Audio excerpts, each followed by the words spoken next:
And that is the problem with most clubs in England. Most clubs. And when I say most, that's the majority. The majority of football clubs in England don't have them standards from either one or the other or both. Yeah. Whereas in other countries, mate, we've all seen the clip that's doing the rounds of the AC Milan players and managers stand there like that to the ultras. Yes. Yeah. Okay. We're sorry. Can you imagine that in England? Our ultras are Don Robbie telling everyone that the Carabao Cup's not a trophy. Okay, mate. Well, why was you at the final then?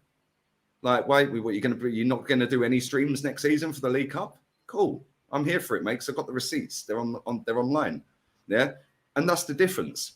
In these other countries, these fans do not muck about, mate. Yeah. They hold their club accountable. The reason AC Milan Ultras did that the other day is because they lost to a team that were right down the bottom, and that's potentially cost them getting back into the Champions League next season. Yeah, whilst they're already in a semi-final and losing. Bro, yeah? I think so. It's like, well, hang on a minute. We had a chance to win the Champions League. We had a chance to be back in it if we didn't win it, which isn't the standard for Milan, because the standard was winning the league last season. Yeah, and they're already angry anyway that they're not challenged or anywhere near Napoli this season. So they're already bubbling under. And the difference is, when I've been to Newcastle away, yeah. No, sorry, not Newcastle. Anfield away. It was Anfield away. We got absolutely battered. The players just walked straight down the tunnel. That wouldn't happen in Italy because the fans would be on the pitch chasing them. Yeah, we see the Espanyol fans chasing Barcelona off the pitch, celebrating on their pitch the other day. Their ultras run on the pitch and chasing down the tunnel. Yeah, like you see Real Madrid do stuff. You see Sporting Lisbon break into training grounds and go and kick off on the players for missing out on Champions League. Like, only in England you get this soft mentality. And the reason it's like that is because these clubs have very quickly learned that, number one, it's the most watched league in the world. All eyes are on it. Global fan base for our clubs.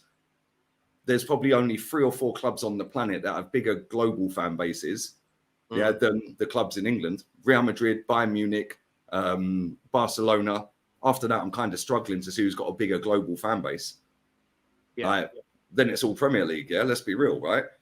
So these clubs know they've got the most eyes on them. They know they can get fans from everywhere. They can peddle out PR. They can get ex-players in the pocket. They can get journalists in the pocket. They can get super fans in the pocket. Yeah, they can pay people online to tweet crap all day, which I'm adamant they do that. It came out PSG are doing it. And if they're doing it, Arsenal are definitely doing it. Yeah. So when you add all of that together, yeah, so easy to break down people with PR. We spent 2 years in our houses, mate. Do you know what, mate? I wanted to say on the Pep thing, because that was the first question. Look, you know my take on things. You have to, when you want someone sacked, you have to review things. Pep's a different case and scenario to me because he's the best manager in the world. And in my opinion, even if he has a bad year, maybe 2, you're still not bringing in anybody that's as good as him. So you're in a very different scenario there. Plus, he's got a lot of credit in the bank. Sometimes I think clubs sack managers a little too... I think even if you went through Real Madrid's history and asked their fans to be honest, they'd probably go, yeah, we probably should have given Pellegrini 75% win ratio year 1, didn't win anything, sacked. Maybe they should give him another year. Maybe anything. No, I understand. What I'm saying is, if you sat down and spoke to Real Madrid fans, they'd probably look back and go, actually, these 2 or 3 managers, maybe we should. I'll tell you right now. Let me just. Well, you say that, but there's already been a super chat that's come in saying, Madrid fan here, we love Carlo, Spanish media lies. So what I'm saying to you is this: I'm saying there are probably some that turn around and that maybe regret these things, because everybody in life has had a knee-jerk reaction and made mistakes. But I also agree with you in the sense that standards have to be high. And in England, we make too many excuses. And for me, you mentioned Don Robbie. Now, I know you've got a very different feeling towards Robbie. I've got a lot of time and a lot of respect and a lot of love for that guy. Things he's helped me with, what he's done and achieved. However, if I'm not talking anything personal, I'm talking what he said the other day about Arsenal Football Club are beyond the League Cup. I just think it's disrespectful to his own football club. And I don't think he believes it. It was a weird deflection technique to go, well, with who are United, Man United? Even forget Man United Football Club. Why is Rio talking about Arsenal and all his club have done is won a Carabao Cup? For me, the reason that's strange is because this guy owns DR Sports, which is a channel that is about rivals talking to rivals about each team. If we use the logic that no one can speak to Arsenal, who hasn't finished above them in the league this year, Arsenal Football Club should have been silent for the past what, 3 or 4 years. They shouldn't have been talking about any type of football, and that's why I didn't like it. For me, it was almost. It's not just that for me, Terry. Yeah, for me, it's gassing up everything, getting paid actors on there. Yeah, that don't believe what they're saying. It's all about who's the paid actor? Who's the paid actor on AFTV? Mate, if you watch that channel, they all working there for free. What, they Samaritans? Yeah, I mean they pay fans. Come on, they're not working for free, Tel. Yeah, but you get paid to do certain work. You're not an actor. No. Well, hold on. Slow down, yeah. Right, slow down 1 second, right? There is people on that channel. I'm not going to name them, but the only two that I even entertain watching are Dan Potts and Turkish. That's it. Yardman, big up to him, and I want to say this right now because you've got a big platform, Terry. Yeah, the way that he kept talking over him. If somebody sent me the video, I don't watch it. I don't watch that channel. Yeah, I very rarely watch Dan and Turkish, and I love them both. Yeah, I very rarely watch it because it's all the same. It's all the same. They're all jockeying for position. They're all trying to get into the next Edu press conference or the next Arteta press conference or I want to get on a watch along and this out. The size of that hornet at my door. Jesus Christ. That's me. Right? But my point, and now it's in my fucking house. Oh dear. It's gone. Right, we're safe. Right. So my point is, right, there is a lot of people on there. I'll call him out as well. Julian. Yeah, that guy's a disgrace. And I'll tell you exactly why that guy's there. Because he's got a few quid and he can open avenues and doors, mate. That's it. And I'm not going to turn this into an AFTV disfest. But that channel, yeah, has gone from being and set up to give the fans a voice, blah, blah, blah, blah, blah. And it very quickly realized, yeah, when certain things went down, yeah, that, we need to change and clean our act up and reinvent ourselves. And now they've gone completely the opposite way. There's nobody on there that is allowed to speak their opinion. And when they do, Yardman gets shut down. Well, if you want to do your own interview, do your own interview. It's his interview. Yeah. And that is the problem with English football media. Yeah. Because as soon as somebody has a difference of opinion with the general consensus, instantly shut down, talked over, put in the bin. Yeah. Suppression level 100. And for me, that's not right. Yeah, because the only reason most of these people are going down that road is because they want to get the ringside seats at a boxing because AFT, or they can get me on at Sky Sports. Yeah, they can open that door up, or they can get me on Talk Sport. Come on, man. Or they can get me a job as the social media guy for them, who's related to Talk Sport Moose, by the way. Yeah, who promotes all these kids online that are probably paid by the club to tweet. Yeah, and when you deep it and know it and have been there, seen it, done it, like not done it in terms of lied, because I say what I want. But when you've seen it all going down, it's not just that. There's other platforms that do the same. And it's very, very funny to watch, yeah?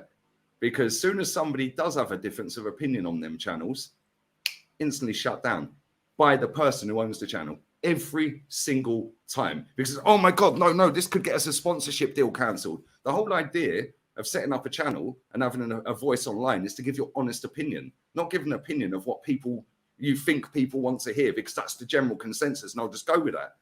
Yeah, if I really wanted to say what I want to say, mate, yeah, I could go on for about an hour about this. Yeah, but I'm not going to, because it ain't about that. Yeah, the point is, yeah, we are the club is in a country where they very quickly cottoned on to what happened in lockdown. Yeah, and they thought, you know what? We can just get them in our back pocket because they're being super positive. Oh, we'll send Edu out to meet him a couple of times. Oh, well, we've already got a couple of puppet journos in the back pocket. Oh, yeah. Charles Watts, yeah, we've told everyone that party's not signing, and Fabrizio's tweeted he ain't signed, but we'll give you the exclusive because you've been a good boy. He's now wrote a book about Arteta that he's charging 20 quid for. Yeah? He sits in asking stupid, dumb questions about, would you ever go out with Aubameyang for a coffee? He's asking that in a press conference. What? Well, then you have Ian Wright. Only he has scored more goals at Arsenal. Yeah, only he has. Yeah, legend of the football club. Yeah, absolute scumbag. Wheels out merch every time. He'll be on the American tour. Never says what he thinks. Yeah, because he's paid to be an ambassador or whatever the crap is. And he gets in direct off of the back of that. Ray Parlour, another one. Martin Keown, another one. Sitting on TalkSport with Jim White the other day. And Jim White said, so you're saying failure is actually success? And Martin Keown said, yes. Yeah, sorry, mate. Martin Keown, Ray Parlour and Ian Wright. Would they have ever said that to George Graham? He would have drop kicked him down the Hornsey Road. Like, do me a favour. And the manipulation, yeah, and the belittling and the finessing and the PR and the buzzwords, trust the process. That says a lot without saying anything. Tell me what the process is. Tell me the breakdown of the process. Yeah. Tell me what the phases are. Tell me when we went from phase 1 to 3. Was it when we won the FA Cup? Like, come on, man. Look, listen, I think I personally feel like, again, on AFTV, as I know a lot of people there, and look, I know Dan Potts. I listened to a bit of his stuff. I listened to a lot of Turkish stuff as well. I like what Turkish has got to say. I feel like, obviously, Cecil, someone I met and someone I get on with. Now, Cecil, a lot of people, I've seen people accuse him of being a paid actor. He's not. He does body double work, and I think he was or is a professional. They're all paid, and none of them give their true opinion. But again, there's a difference. So there's two things I want to say, though. Someone being paid to do a job for AFTV, I assume AFTV did or still does make a lot of money based on the size of it. And I think if they want people to work for them full time, they should be paying them because of the size. Of course, I don't disagree with that, but they should be allowed to give their own opinion without being shouted down. And I think for me, like, I've seen a lot of people say, are people really saying what they want to think and feel? I don't know whether or not that's because the club are paying them to do it, or whether or not people are just trying to come across a certain way. Now, I'm not calling any individual out, but I've had a few conversations with me and Igal were going at it the other day, and I'm like, Igal, like, you were saying that it's illogical for people to want Arteta to be sacked, but at the same time, the things you've criticized Arteta for, and he blamed Arteta for the collapse this year, by the way. And I'm like, see, what you said there about Arteta, his failings in this collapse. There are some gooners that believe that he's never going to get any better than this, therefore they want him sacked. So why is it illogical? Now, Igal isn't out there attacking people online and shutting them down and being nasty. And I think that's where my problem comes in. And I think this goes away from AFTV. I think it's just the wider population. Man United fans have this. Listen, I've had fans of multiple clubs come to me this year and say, I can't watch you anymore, Terry. You've been too nice about Arsenal. and it makes me laugh because in years gone by, I've been very nice about Chelsea. I've been very nice about Liverpool. In fact, go back to the 2017-18 season. I was very complimentary about what City were doing. This year was a little different because we changed our tact in terms of the way we made videos. We used to do 2 live streams a day, and there were more generic titles. Now we do a couple of pre-recorded videos and 1 live stream. So the pre-recorded videos are very specific about a particular point. So maybe it protrudes a little bit more. But in terms of the amount of time and energy we spent on other clubs, I remember doing a stream with Chris from Redmen TV and Alex from the DR Sports, both big Liverpool fans. And they were loving it because I was sitting there talking about how good their team were. And they were like, this is the best stream I've ever been on, Terry, because I love seeing a Man United fan say we're the best team in the world. So I know I've certainly bigged up other teams in the past, no matter what. But people are very much, and as Rom says, I didn't support Liverpool last year. I backed you to come back and beat Liverpool to the title. You backed them for the title this year. And you did. So I've done it to a lot of teams. The only reason that I think Arsenal stood out is because in the summer, and it's why I want to get onto it's kind of meanders nicely into my apology to Gary Neville. That certain whilst you're doing that, I'm going bathroom quickly. They keep asking. Make sure you do apologize. I want to hear the words. I'm sorry, Gary. I got it wrong, Gary. I'll let you come back because I want you to hear it. I want you to hear what I've got to say. But as I was saying to Lee, I don't personally think anybody at Arsenal is a paid actor or not really an Arsenal fan or anything along those lines. I do think, and this happens everywhere, some people are like, oh, if I say X, I might lose popularity. I might lose followers on Twitter. I can't say the right thing. Why do I think people worry about it is because it definitely happens. I have people all the time that say I'm unsubscribing because I don't like how you criticize Klopp. I'm unsubscribing because I don't like what you said about Ten Hag today. I'm unsubscribing because you didn't praise Spurs enough. Spurs fans wanted my channel boycotted this earlier in the season because I predicted them coming 5th. So, but for me, I look beyond it and just think, you know what? I'm just going to stay true to myself and say what I believe. If I end up being wrong, so be it. I am man enough to take that on the chin and roll on. However, I'm not going to apologize for getting an opinion wrong. I'm not going to apologize on a consistent basis. Yeah, I'm not going to hold my hand up every show and go, by the way, before I start this show, I just want to admit that Arsenal didn't win the league and I thought they may do it and I got it wrong, because that's just crazy to me. It's absolutely crazy. And I'm not gonna, and I'm just never gonna do that. It's as simple as that. But yes, look, I look at the AFTV stuff. I'm calling out opinions I hear, like Robbie's opinion that the Carabao Cup is meaningless to Arsenal is crazy. I saw what Ty was saying this week about De Zerbi's a nobody. The irony in that was, the funniest bit about what Ty said when he's going on about De Zerbi's a nobody is that makes you losing to them even worse. I didn't think he realized that he made it even worse for them. Sorry? He was right. He was right. What's he won? What's he done? He's going to look at his win percentage. He's going to have a look at his win percentages per club. What's he ever done? One season it was 20. I think it was Sassuolo. I think it is. I think one season he had 27% win ratio. I hear you. Do me a favour, Tel. He's only got 50% of Brighton. But you missed the point. The point is, say you think he's a nobody. You flexing that at him after he's beaten you 3-0 makes your defeat look worse.